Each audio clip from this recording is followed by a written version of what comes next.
오늘은 이혼에 대해서 말씀드리겠습니다. 이혼을 전제로 하는 결혼은 드물 것입니다. 모두들 행복을 꿈꾸면서 결혼을 하다가 이혼에 이르게 될 것입니다. 이혼에는 7가지 의미가 있습니다. 7가지 동아줄로 베어져 있다는 것입니다.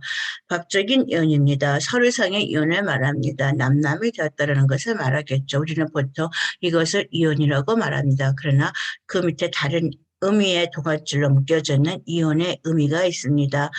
감정적인 이혼입니다. 정서적인 이혼이라고도 말합니다. 감정의 이혼을 해야 됩니다. 이제 남이 될 수 있어야 되는데 남이 되지 못했습니다. 분노와 원망과 슬픔과 애통과 많은 감정들이 오고 가고 있습니다. 이것이 법적인 이혼을 하고 난 다음에 젊은 사람들이 겪는 감정적인 이혼인 것입니다. 나이 많은 사람들은 이 감정적인 이혼을 법적인 이혼 이전에 하고 계십니다. 감정이 이미 죽었습니다. 저 사람과 더 이상 살고 싶지 않기 때문에 아무 분노도 아무 원망도 애통도 없습니다. 그냥 헤어지고 싶을 뿐인 것입니다. 젊은 사람들은 이혼 후에 하시고 나이 드신 분들은 이미 감정적인 정서적인 이혼을 하신 후에 법적인 이혼을 하고 있는 것입니다.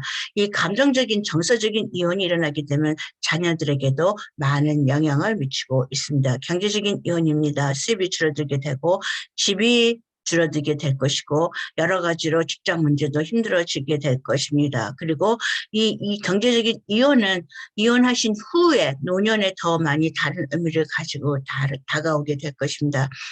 자녀 교육에 대한 이혼도 있습니다. 자녀가 있으면 자녀는 이혼하지 않습니다. 부부는 이혼합니다. 자녀에게는 영원히 아버지와 어머니이기 때문에 자녀가 있다면 이것에 대해서 생각을 하시고 서로의 관계에 대해서 극단적으로 가시지 않도록 준비하셔야 됩니다.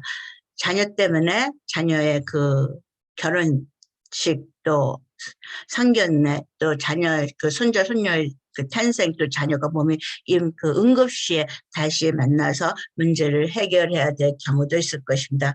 그래서 어떤 부부는 이혼하지만 자녀 교육에 대해서 이혼하지 못한다는 것을 아시고 쿨한 부모가 되겠다고 하시는 분도 있을 것입니다. 공동체 사회 안에서의 이혼입니다. 직장 동료 관계가 달라지기 시작할 것입니다. 그들이 말하지 않아도 그들의 태도에서 좀 더 달라지는 모습을 보게 되면서 더 이상 그 가정이라든가 그 결혼의 그 제도 안에서 뱉던 보호막이 없어져 가는 것을 느끼게 될 것입니다. 공동체 사회 안에서의 이혼이 있습니다. 옛날에는 아주 심했었고 지금은 약하다 할지라도 여전히 그것은 가십이 될 수가 있는 것입니다. 심리적인 이혼이 있습니다. 더 이상 그 사람과의 관계에 영향 아래 있지 않다는 것입니다. 매어져 있지 않다는 것입니다. 그러나 가끔은 다시 또 그 감정이 되돌아오는 순간들이 있습니다. 그 비가 오는 날이라든가 눈앞에 그 젊은 여인들이 행복하게 가는 모습을 볼 적에 심리적으로 힘들어지는 경우가 있습니다. 그것이 심리적인 그것까지도 덤덤하게 바라봐 줄 수 있을 정도로 자기의 이혼의 감정들을 정리해야 된다는 것입니다. 영적인 이혼이 있습니다.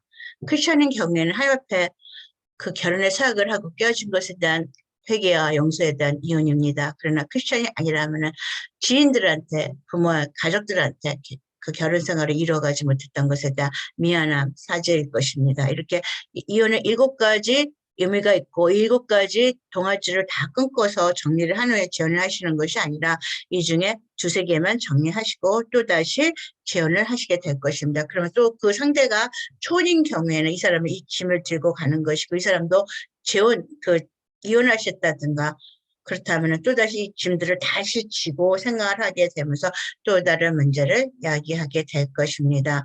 이혼에 이르는 결혼이 있습니다. 이혼을 일으키기 쉬운 결혼이란 얘기입니다. 희생양의 결혼입니다. 희생하는 것입니다. 하고 싶지는 않지만 온전하지 않은 줄 알지만 주변에 문제가 있어서 그걸 대신 해결해 주겠다라고 아주 드문 경우지만 요새 누가 그렇게 하겠냐라고 말하지만 옛날에는 많이 하셨고 지금도 또 하는 분들이 있을 것입니다. 문제가 있는 줄 알고 하는 결혼입니다. 도박 중독자, 알코올 중독자, 폭력자 그런데도 하고 있습니다. 이런 경우는 물론 되게 힘든 결혼 생활이 되겠죠. 작은 소녀와 소년의 결혼입니다.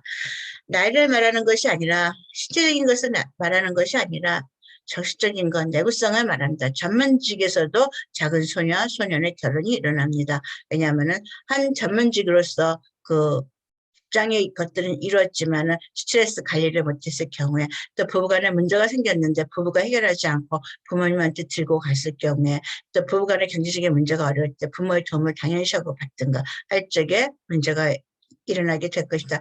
속아서 하는 결혼입니다. 국제결혼상, 인터넷상에서 결혼할 적에 많이 일어납니다. 한국에 있는 한국인 여자와 분과 미국에 있는 남자분 사이에 인터넷으로 교제하다 속아서 결혼했었습니다. 그것은 벌써 10여 년 전 얘기입니다. 지금은 국제 결혼식 인종과 인종사에서 일어나게 됩니다. 여기에 대해서는 또 많은 문제들이 있을 것입니다. 문제를 속성으로 해결하기 위한 결혼입니다. 임신해서 원하지 않기 때문에 결혼합니다. 아버지 빚보증을 위해서 해결하기 위해서 결혼합니다. 문제는 또 일어나게 됩니다. 중년의 위기로 인한 이혼이 있습니다. 중년이 되면 인생 속에서 살아왔던 그 길들이 많은 것이 달라지게 됩니다. 취향만이 바뀌어지는 것이 아니라 가치 체계가 달라지게 됩니다. 중년의 위기에는 우리 안에서 잠자고 있던 사일런트 보이스라고 말합니다. 잠자고 있던 조용한 목소리가 나오기 시작합니다. 그 전까지는 있는지도 몰랐던 것이 나오기 시작하면서 우리의 인간관계에 대해서 다시 생각하게 됩니다. 중년은 재평가하는 시기입니다. 다시 한번 내가 왜 이런 결혼을 했는지, 이것이 좋았는지, 이것이 아니었다면 내 인생에 다른 어떤 선택이 있었는지 이런 생각을 하게 됩니다. 이것은 이민 1세대 가정에서 많이 일어나고 있습니다. 젊은 날 결혼하고 이혼해서 오시다가 결혼하고 사시다가 미국에 이민하셨는데 자녀를 키우고 경제적으로 안정이 되고 난 다음에는 이혼에 이르는 그 부부들이 많습니다. 중년의 위기에 이혼하시게 되는데 생활이 안정되고 난 다음에 잠자고 있던 목소리가 나오게 됩니다. 미국 생활 속에서 인종차별 받았고 소외감 느꼈었고 충분히 인정받지 못했었던 한국인이라면 한국 사회에서는 겪지 않았을 문제들을 미국의 이민사회에서 겪다가 보고 안정이 되고 나면은 그 이혼이 일어나는 경우가 있습니다. 어떤 부분은 중년의 위기에 이혼이 일어나서 청소년기의 자녀들을 더 방황으로 몰아넣는 경우가 있고 그 이민을 와서 힘들게 일하고 안정된 삶을 하고 계속해서 그 문제들을 중년의 위기의 문제들을 극복하고 더욱더 자녀들은 대학을 가고 안정된 생활을 하시는 분도 있습니다. 그 차이점은 그들이 중년의 위기를 어떻게 극복했느냐라는 것입니다. 이것은 신앙과 연결이 되어져 있습니다. 교회 안에서 이런 문제를 일으키시는 분들을 자세히 볼 것 같으면 중년의 위기로 이혼하신 분들은 신앙생활을 하실 적에 사교 클럽을 위해서 교회를 가신 경우가 많습니다. 그러나 중년의 위기를 영성으로 인도하신 분들은 그 교회를 갔을 때 영적인 신앙생활을 유지하셨습니다. 미국 생활에 스트레스 받았을 적에, 인종차별 받았을 적에, 인정받고 싶은 욕망이 무시되었을 적에 부부간에도 갈등이 일어나고 자녀의 문제로 언어 문제로 힘들었을 적에 하나님 앞에 나가서 자신에 대한 부족함들을 고백하고 도움을 구하고 또 눈물을 흘리면서 자기의 삶들을 잘 이끌어 가기를 원했던 사람은 중년의 위기를 영적인 위기로서 극복하셨고 그것을 영적인 위기로 극복하지 못했던 분들은 이혼에 이른 경우가 많았습니다. 중년의 위기는 영적으로 눈뜨는 시기이기도 합니다. 바쁜 일정에 의한 이혼도 있습니다. 낮에는 아내가 일하고 밤에는 남편이 일합니다. 미국의 집값이 비싸고 생활비가 비싸고 자녀 양육비가 비쌉니다. 그래서 그것을 메꾸기 위해서 너무 얼굴도 바라보지 못하고 살다 보면은 대화가 없어지게 되고 남이 되어지게 되고 그래서 결국 이혼에 이르는 경우도 있습니다. 영적인 갈등도 있습니다. 종교가 다르다면 문제가 많이 일어날 것이다. 불교인가 기독교인 이렇게 기독교인가 이슬람 이렇게 다른 종교와 기독교인가 무교 이렇게 많은 종교인들 다른 종교들과 한 영적인 갈등이 일어나게 됩니다. 누가 기독교인과 불교인이 결혼했다. 이것이 문제가 아니고 누가 누구를 더 좋아했느냐가 문제가 될 것입니다. 기독교인 여자가 믿지 않는 남자를 더 좋아했으면은 이 여인은 자기 신앙을 버리고 불교로 개종할 것입니다. 그렇지 않다면 갈등을 더 많이 느끼게 될 것이다. 만일 그 반대로 되었을 경우입니다. 만일 그 불교인이었던 남자가 기독교인 여자를 좋아했다. 그러면 이 사람은 자기의 불교를 버리고 기독교인으로 들어올 수가 있을 것입니다. 누가 누구를 더 좋아했느냐가 어떤 종교를 가졌느냐보다 더 중요할 것입니다. 부부간의 영적인 종교를 통일하지만은 또 시부모라든가 처부모의 관계는 쉽지가 않습니다. 영적인 갈등은 밑바닥에는 신앙에 닿은 것이지만 그 표면에 나오는 것은 인간관계에 의한 갈등이고 인간관계는 가치관, 믿음 체계에 대한 갈등으로 나와지게 되는 것이고 이것은 정말로 많은 그 기도와 헌신이 있어야만이 이루어질 그것을 극복할 수가 있는 것입니다. 항원에 이혼하시는 분이 있습니다. 중년의 위기를 잘 넘기시면 항원의 이혼도 많이 이루어질 것이지만 중년의 위기를 이혼으로 가지는 않았지만 그대로 봉합한 채 사시게 되면 갱년기에 다시 문제가 터집니다. 이 갱년기에 이제 미안합니다. 감사합니다. 수고하셨습니다. 이런 감사의 말을 부부 사이 할 수 있다면 항원이혼에 가지 않습니다. 그러나 항원이 되어 그 갱년기를 지났는데도 여전히 감사의 말이 없습니다. 배려의 말이 없습니다. 배려할 줄도 모르고 감사할 줄도 모르고 당연히 모든 것을 자기 위주로 한다 그러고 변화가 없다면 태도의 변화가 없다면 갱년기를 지나고 난다면 항원이혼으로 갑니다. 더 이상 내 노년을 이렇게 살고 싶지 않다라고 말하게 되는 것이죠. 이것은 여자만 말하는 것이 아닙니다. 남자도 그렇게 말합니다. 그러면은 이혼이 이르는 결혼이 이렇게 많은데 항원이혼은 오래 살아서 수명이 길어져서 일어난 것입니다. 항원이혼을 하시지 않으면 결혼을 하시든가 별거를 하시든가 그냥 한 지붕 두 가족으로 사시든가 여러 가지 방법들을 하시게 될 것입니다. 이혼에 이르는 결혼이 있습니다. 첫 단추가 잘못 끼워졌다고 마지막 단추까지 잘못 끼울 리는 없습니다. 첫 단추가 문제가 있어서 시작했다 할지라도 중간에 다시 자신들을 각성하고 또 고쳐간다라면 이혼에 이르지 않을 수도 있을 것입니다. 이혼은 이렇게 많은 것들을 지니고 있습니다. 그러므로 이혼이 일어났을 적에 감정의 곡선이 나오게 될 것입니다. 젊은 부부들 충격받습니다. 왜 나한테 이런 일이 일어났는가? 배우자의 부정이라든가 도박이라든가 사기라든가 나 열심히 하루 뒤척지면서 일해주고 가정을 이뤘는데 상대편은 놀고 먹었습니다. 그리고 그것으로서 끝나는 것이 아니라 또 제3자와 관련되어져 있습니다. 충격받게 됩니다. 부정하게 됩니다. 현실 인정할 수가 없는 자기 보호법이기 때문입니다. 그 다음에 감정들이 나옵니다. 분노합니다. 애통합니다. 원망합니다. 이해할 수가 없게 됩니다. 세상을 향해서 주먹질하고 싶어지게 될 것입니다. 싸우고 싶을 것입니다. 여러 감정들이 나오게 될 것입니다. 이 감정의 폭은 정상적인 사람들은 이해할 수가 없습니다. 이렇게 말합니다. 그 사람 참 불쌍해. 나랑 살아서 얼마나 힘들었을까. 내가 뭘 못 맞춰줬어. 이렇게 말하고 그 다음 순간에 그 인간 얼마나 잘 되는지 내가 한번 눈 시퍼렇게 뜨고 쳐다보겠어. 라고 정반대의 말하는데 이것이 1초도 안 걸립니다. 이렇게 달라지는 말들을 옆에 있는 사람들을 들으면서 이해가 되지 않습니다. 왜냐하면 이 감정의 곡선을 겪어보지 않았기 때문인 것입니다. 이 감정의 곡선들은 또 많은 이혼하신 사람들이 이 감정의 들을 얘기할 수 있어야 됩니다. 보통의 사람들이 이해하지 못하니까 가장 좋은 방법은 이혼하신 사람들끼리 모여서 자기 얘기들을 하는 것입니다. 이혼하신 사람들 그룹에 가보면 그 이혼 당했을 적에 그 분노와 상실의 감정을 얘기할 때 목이 빨개지는 사람이 있습니다. 너무너무 힘들었기 때문에 그것이 신체적인 영향을 미치기도 하는 것입니다. 그리고 그 얘기를 끝나고 나면 또 다른 사람들이 동감해 줄 적에 아, 나만이 이런 감정을 겪는 것이 아니구나라고 느끼면서 그 치료를 해가는 경우가 있습니다. 감정을 표현할 수 있게 되고 나만의 것이 아니라는 사실을 통해서 조금씩은 치료를 할 수 있게 되는 것입니다. 그 다음에 협상합니다. 돌아오라고 얘기합니다. 내가 뭘 바꿔주겠다고 얘기합니다. 하나님한테 얘기하기도 합니다. 이루어지지 않습니다. 우울증에 걸립니다. 커튼을 일으키고 싶지도 않고 하루 종일 침대에 눕고 싶습니다. 그리고 소화도 안 되고 그 불면증에 시달리게 될 것입니다. 회복을 향해서 이런 것들을 자꾸 하도록 회복을 향해서 가게 될 것입니다. 회복이라는 것이 이제 그래 이제 이혼은 일어났고 그 인간은 돌아오지 않고 나는 살아야 된다라는 것입니다. 자녀가 있으면 더욱더 많이 그래야 될 것입니다. 그러면 이렇게 되는 이 감정 상실의 곡선이 그냥 이렇게 쑥 처음부터 이렇게 쫙 올라가는 것이 아닙니다. 이건 이렇게 회전을 합니다. 나선형의 회전을 합니다. 정체성에 대해서 내가 결혼하고 살다가 이혼이 일어나기 전까지 나는 괜찮은 사람이었는데 이혼이 일어나니까 세상 사람들이 다 알 정도로 나는 뭐가 잘못됐나 보다라고 정체성에 충격받게 되고 감정이 나오고 이런 곡선을 겪게 돼서 이렇게 올라갔다 내려왔다 올라갔다 내려왔다가 계속합니다. 동료 관계도 마찬가지다.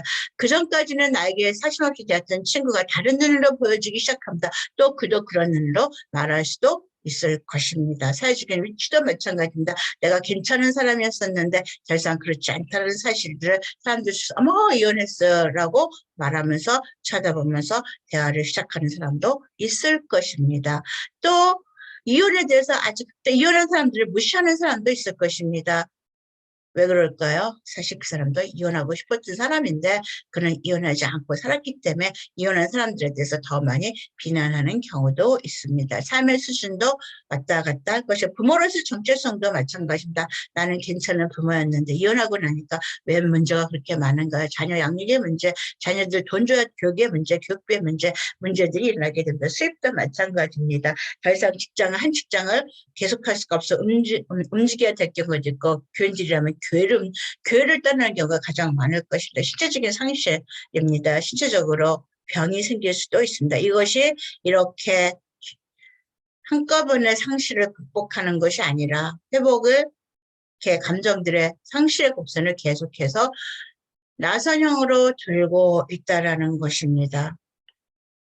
그러면 이렇게 이혼을 겪고 있는 사람들은 항상 이렇게 그 상실의 감정의 곡소를 겪으면서 힘들어야 하느냐? 그렇지 않습니다.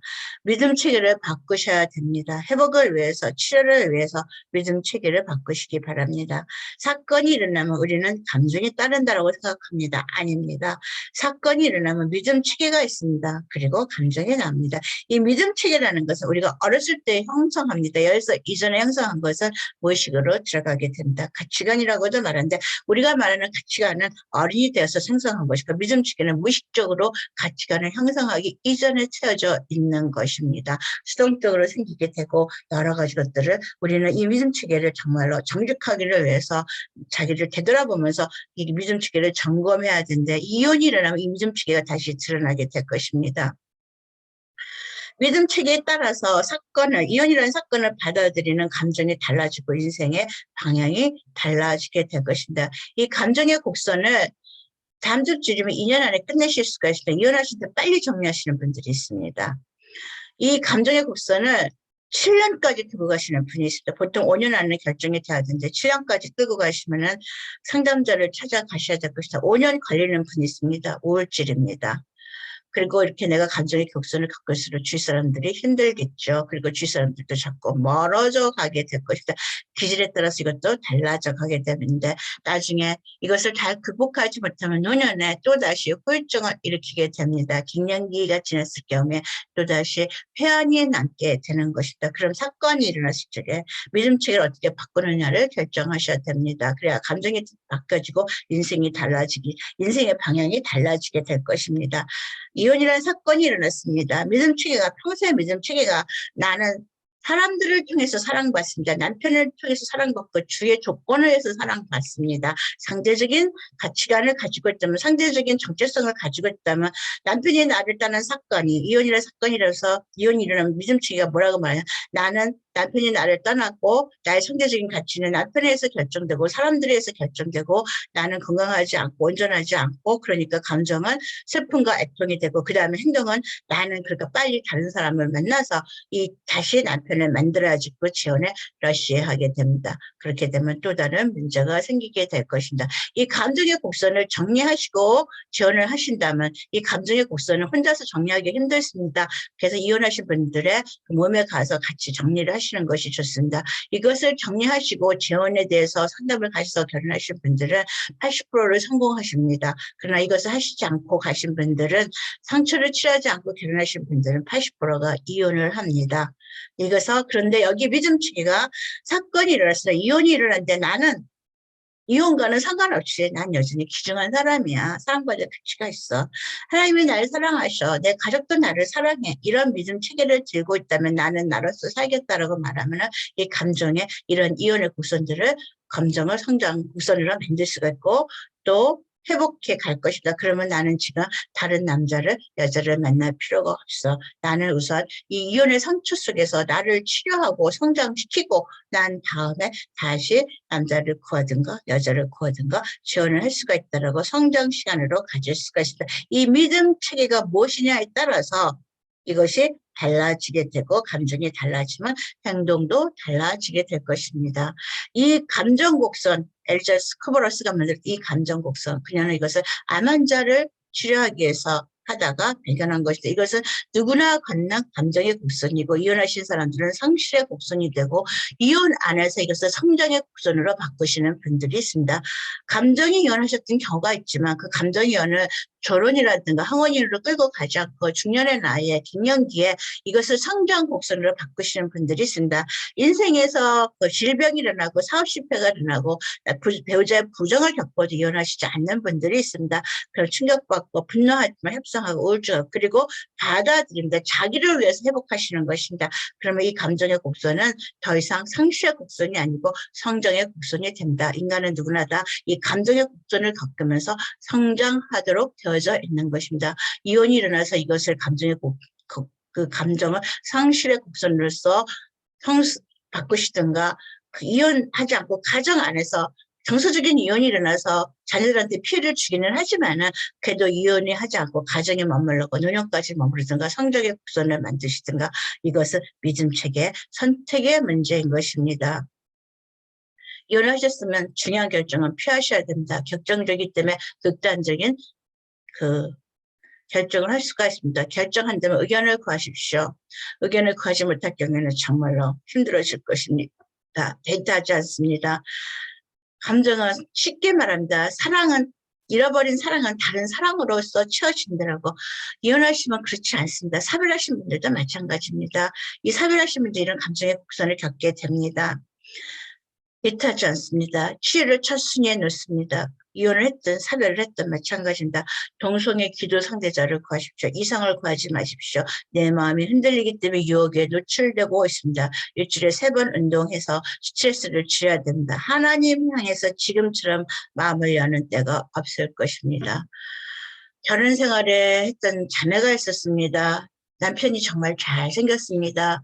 남편은 한국에서 왔고 자매는 여기서 결혼을 했습니다. 1.5세대로 직장도 좋았고 남편은 별로 직장도 없었지만 좋아서 결혼했고 남편은 믿지도 않았습니다. 자매는 열심히 피상적으로 신앙생활을 했겠죠. 하나님에 대한 그 관계에 대해서 그렇게 깊이 하지 않고 그러다가 결혼을 할 적에 남편이 이제 말했습니다. 그 크리스천이 아니면 결혼하지 않겠다 그래서 남편이 교회를 가고 신앙생활을 했었습니다. 그냥 아내와 결혼하기 위해서 신앙생활을 한 것입니다. 일단 결혼하고 나니까 남자는 이제 더 이상 주일날 가고 싶어 하지 않아서 혼자 주일날 자꾸 빠졌습니다. 아내 혼자 간데 이제 조금 지나니까는 남편이 주일날 같이 놀자고 말합니다. 그래서 또 그 자매는 주일날 또 같이 놀고 교회를 나오지 않고 그렇게 하다가 보니까 어느새 자녀는 태어났는데 자녀가 3살밖에 안 되어서 결혼해서 한 5년쯤 됐을 적에 남편이 바람이 났습니다. 돈도 벌어지 않고 아내 수입에 의존해서 아내는 정말로 열심히 일했는데 남편은 수입도 변변치 않은 상태에서 제3자와 또 자매와 바람이 났었습니다. 그 자매는 왜 내 인생이 일어났는지 난 이렇게 열심히 살았는데 하나님의 원망스러웠습니다. 이해가 되지 않았습니다. 분노했습니다. 몸도 아팠습니다. 그래서 처음으로 새벽 기도를 가게 됐었고 그리고 돌아와서 펑펑 울면서 상담자에게 얘기했습니다. 내 인생에 있어서 내가 하나님 말씀을 교회를 그렇게 오랫동안 어렸을 때 다녔는데 하나님 말씀이 마음에 들어오지 않았는데 새벽 기도에 가서 하는 목사님의 말씀에 자기 마음속에 그렇게 자기 척이지인 것처럼 들어왔다는 얘기를 했었습니다. 그렇습니다. 그 목사님은 항상 같은 말을 했었습니다. 그런데 하나님을 향해서 이혼이라는 상처로 인해서 하나님을 향해서 자기의 마음의 문을 여는 순간 하나님의 말씀이 평소의 말씀이 아니라 자기의 마음에 자기에게 말하는 것처럼 들어왔던 것입니다. 지금처럼 하나님의 마음을 여는 순간이 없을 것입니다. 그리고 상처를 치료하고 회복을 해 가실 것입니다. 이것을 하시지 않는다면은 이 상처에 묶여서 남은 여생을 사시는 분들을 보셨습니다. 그리고 그것이 잘못나 일어났으면 중년에 갱년기에 스디슨 쓴뿌리가 나서 사람들한테 한마디 더 긍정의 말을 해주지 못하고 부정적인 말을 하게 되고 남모르는 아픔과 눈물로 인해서 살아가셔야 될 것입니다. 사건이 일어났습니다. 믿음 체계를 바꾸시는 연습을 하시게 되면 감정은 다르게 일어나고 행동은 또 다르게 일어나게 될 것입니다. 이혼이 인생에서 마지막 단계가 아닌 것입니다. 다시 시작할 수 있고 회복할 수 있습니다. 주위에 있는 사람도 이혼하신 분들 이런 문제들을 기억하시고 그들을 도와줄 수 있는 사람이 되어주시기를 바랍니다. 감사합니다.